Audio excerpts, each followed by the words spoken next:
ইশরাক হোসেনকে ঢাকা দক্ষিণের মেয়রের দায়িত্ব বুঝিয়ে দেওয়ার দাবিতে ব্লকেড। আইনি ও মেয়াদ সংক্রান্ত জটিলতার কথা জানালেন এলজিআরডি উপদেষ্টা। চোরতন্ত্রের রাজনীতিকরা পালিয়েছেন, ব্যবসায়ীরা চুপচাপ, আমলারা বহাল তবিয়তে বলেছেন ডক্টর দেবপ্রিয়। কারাগারে পাঠানো হল নুসরাত ফারিয়াকে, সুনির্দিষ্ট মামলা থাকাতেই এ পদক্ষেপ বলেছেন স্বরাষ্ট্র উপদেষ্টা। ঘটনায় বিব্রত ফারুকী। আওয়ামীপন্থী 61 আইনজীবীর জামিনের স্থগিতাদেশ হাইকোর্টে বহাল, 2 সপ্তাহের মধ্যে রুল নিষ্পত্তির নির্দেশ আপিল বিভাগের। দেখছিলেন ক্রাউন সিমেন্ট সংবাদ শিরোনাম, এবার বিস্তারিত। ইশরাক হোসেনকে ঢাকা দক্ষিণ সিটি কর্পোরেশনের মেয়রের দায়িত্ব বুঝিয়ে দেওয়ার দাবিতে টানা 4 দিনের বিক্ষোভ শেষে নগর ভবনে ব্লকেট কর্মসূচি পালন করেছে ঢাকাবাসী। এতে নগর ভবনের আশেপাশের সড়কে সব ধরনের যান চলাচল বন্ধ। দ্রুত সময়ের মধ্যে ইশরাক হোসেনকে শপথ নেওয়ার মাধ্যমে দায়িত্ব বুঝিয়ে না দিলে আরও কঠোর কর্মসূচি হুঁশিয়ারি দিয়েছেন আন্দোলনকারীরা। ওবায়দুল্লাহ মামুনের প্রতিবেদন। ইশরাক হোসেনের সমর্থকদের মিছিল, স্লোগানে মুখর ঢাকা দক্ষিণ সিটি কর্পোরেশন এলাকা। ফুলবাড়িয়া থেকে পুলিশ সদর দপ্তর, গোলাপশাহ মাজার, গুলিস্তান পুরোটাই দখলে তাদের। জনতার ঢল নগর ভবন অভিমুখে।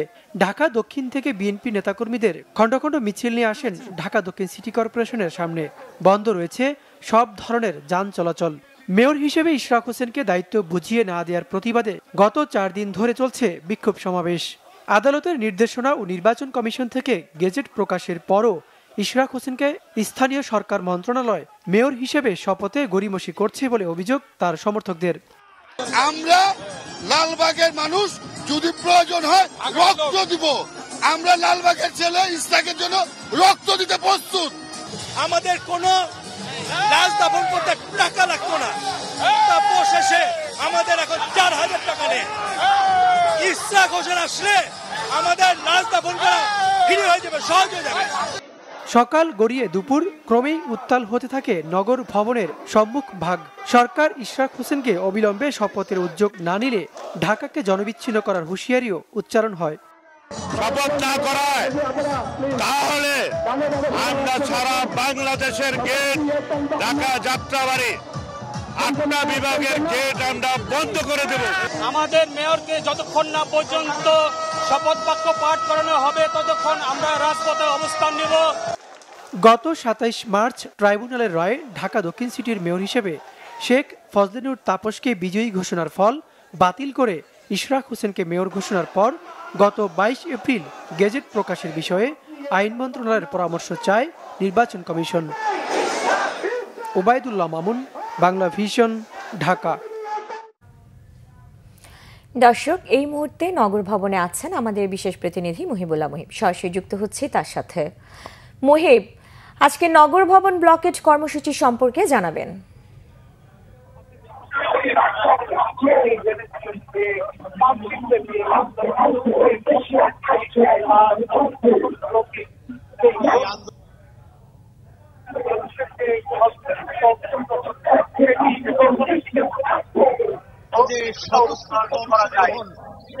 পেছনের দিকে তাকালেই কিন্তু কিছুটা অনুমান করা যায়।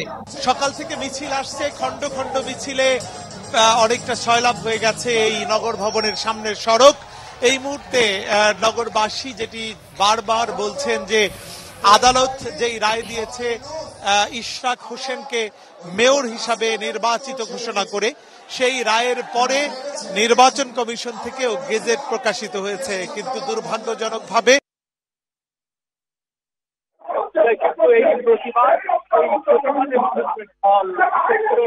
ঢাকা দক্ষিণ যেসব মানুষ রয়েছেন, যেসব ভোটার রয়েছেন, যেসব অধিবাসী রয়েছেন,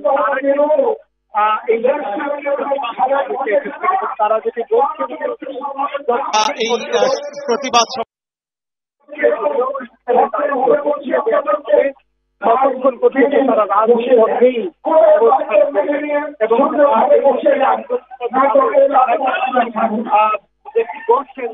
এই যে আন্দোলনরত মানুষ তারা কিন্তু যেটি বলছেন যে এই মেয়র হিসাবে ইশরাক হোসেনকে দায়িত্ব গ্রহণে প্রধান বাধা হিসেবে তারা দেখছেন স্থানীয় সরকার উপদেষ্টা আসিফ মাহমুদ সজীব ভুঁইয়াকে, এবং তারই কালক্ষেপণ এবং চিঠি চালাচালির যে বিষয়টি সেটি অনেকটা ষড়যন্ত্রমূলক হিসাবে মনে করছেন তারা।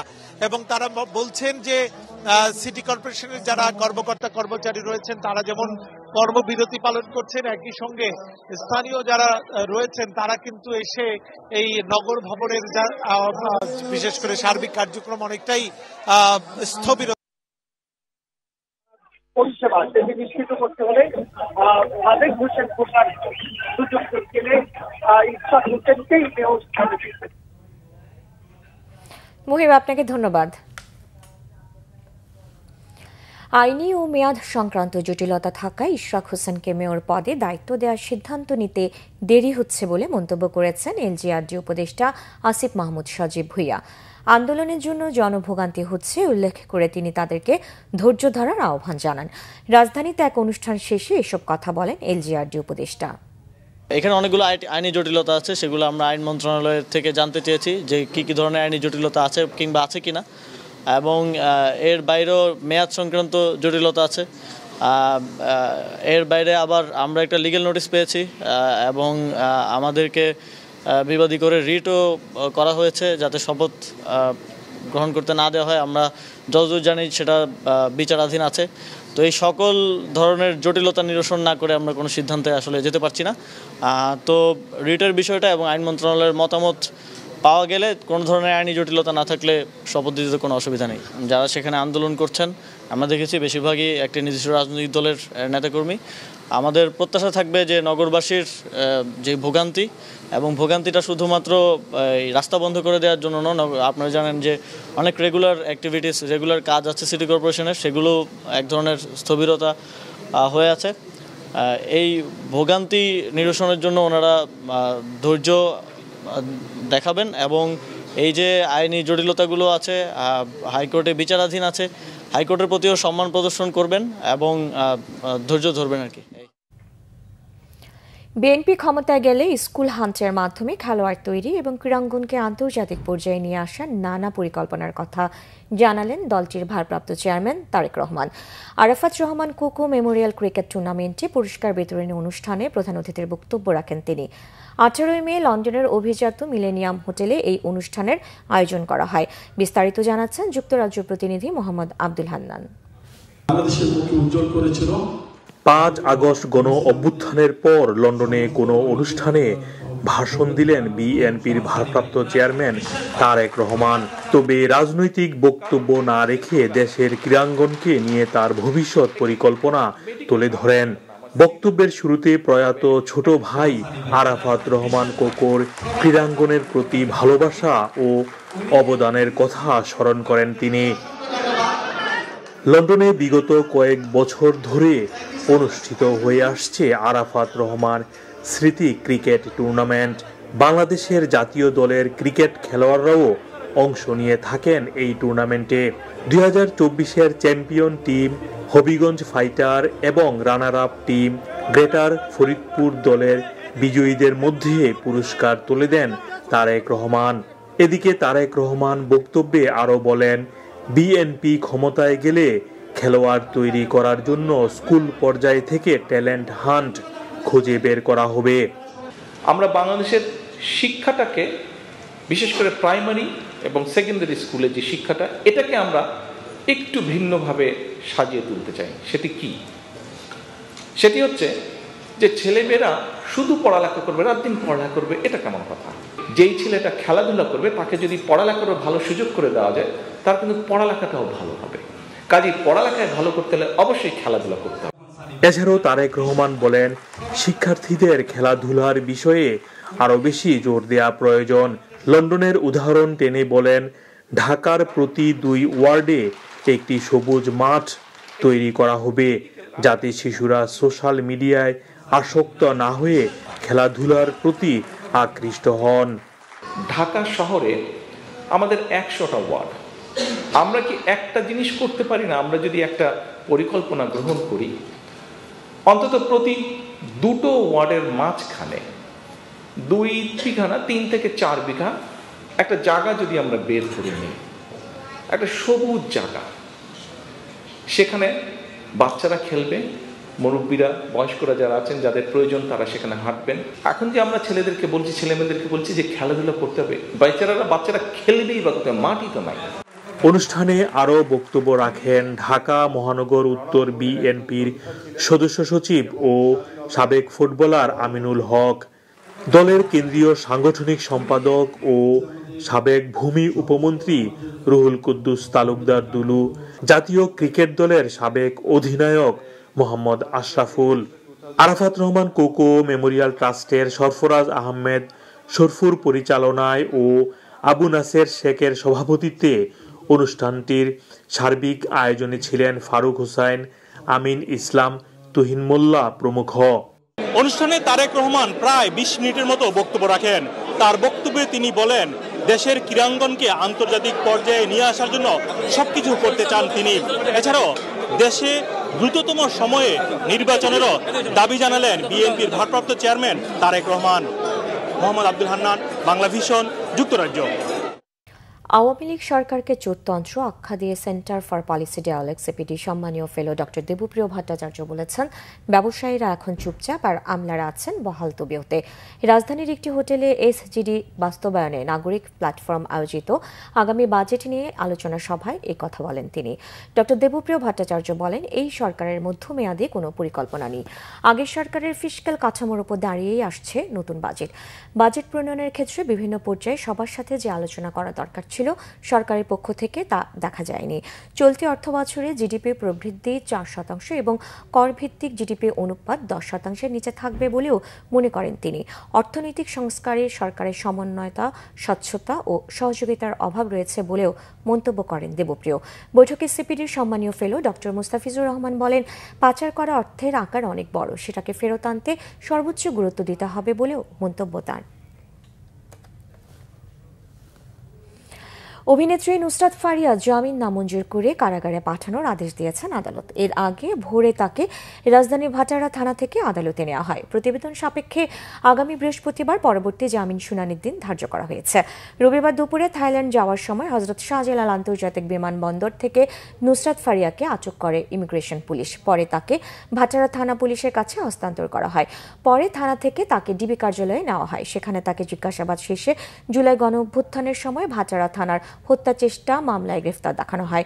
মুজিব বায়োপিকে শেখ হাসিনার চরিত্রে অভিনয় করেছেন নুসরাত ফারিয়া। তিনি 2015 সালে চলচ্চিত্রে অভিনয় শুরু করেন। এরপর থেকে বাংলাদেশ ও ভারতের কয়েকটি সিনেমায় কাজ করেছেন। এছাড়া মডেলিং ও সঞ্চালনায়ও সক্রিয় তিনি। নুসরাত ফারিয়ার গ্রেফতার বিব্রতকর একটা ঘটনা হয়ে থাকলো বলে মন্তব্য করেছেন সংস্কৃতি বিষয়ক উপদেষ্টা মুস্তফা সরোয়ার ফারুকী। নিজের ভেরিফাইড ফেসবুক অ্যাকাউন্টে দেওয়া এক স্ট্যাটাসে এমন মন্তব্য করেছেন উপদেষ্টা।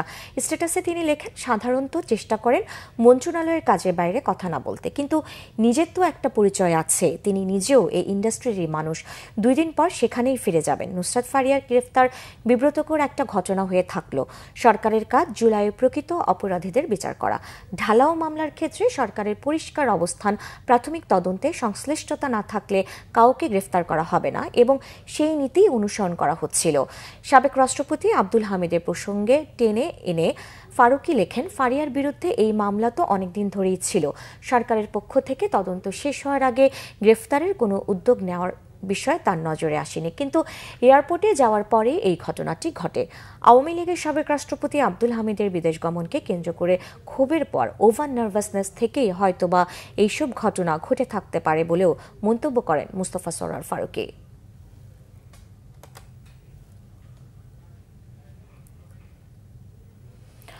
নুসরাত ফারিয়ার বিরুদ্ধে সুনির্দিষ্ট মামলা থাকায় তাকে আটক করা হয়েছে।